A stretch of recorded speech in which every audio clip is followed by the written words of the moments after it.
उत्तर प्रदेश में 2022 में होने वाले विधानसभा चुनावों के लिए सभी पार्टियों ने अपनी कमर कसनी शुरू कर दी है। इसमें सत्ताधारी बीजेपी भी पीछे नहीं है और पूरी तैयारी के साथ ही मैदान में उतरने की योजना बना रही है। उसने 2022 के चुनाव को जीतने के लिए 2017 को ही आधार बनाने का प्लान बनाया, लेकिन ये प्लान उसे कर सकता है परेशान। तो कैसे 2017 के दांव पर हार सकती है बीजेपी, देखिए ये रिपोर्ट।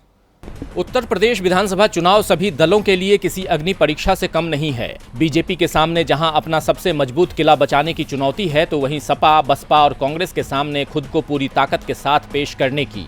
इसी चुनौती को पार पाने के लिए सभी दल अलग अलग रणनीति पर काम कर रहे हैं, लेकिन बीजेपी इस चुनाव में कोई नया प्लान नहीं बल्कि 2017 की नीति के साथ मैदान में उतरने की योजना बना रही है। दरअसल बीजेपी अब विधानसभा चुनावों में अपनी स्थिति को मजबूत करने के लिए लोगों के सामने लोक कल्याण संकल्प पत्र 2017 पेश करेगी।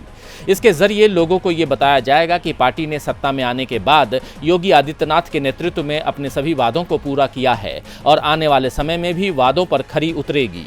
इसके तहत बीजेपी की तरफ से 2017 में किए गए विकास और अन्य वादों को जनता के समक्ष रखा जाएगा और उन्हें ये बताया जाएगा कि लगभग सभी वादों पर योगी सरकार ने गंभीरता से काम किया है, उन्हें पूरा करने की कोशिश की गई। साथ ही रोजगार, किसान कर्ज, सिंचाई फंड और रोड निर्माण जैसे मुद्दों पर आंकड़ों की मदद से स्थिति को मुद्दा बनाते हुए चुनावी रोड का मैप तैयार किया जाएगा। प्लान से साफ है कि बीजेपी इस चुनाव में केवल पुराने मुद्दों को ही भुनाएगी, लेकिन ये रणनीति फेल भी साबित हो सकती है कि इस चुनाव में जनता सरकार से नए मुद्दों को उम्मीद लगाए बैठी है। लोगों का मानना है कि सरकार नए वादों के बारे में बताए, उन्हें नई दिशा की ओर ले जाए, मगर सरकार कुछ नया करने के बजाय पुरानी नीति के सहारे ही यूपी को फिर हासिल करने में जुटी है। अब देखना होगा कि उनकी रणनीति कितनी कारगर साबित होती है।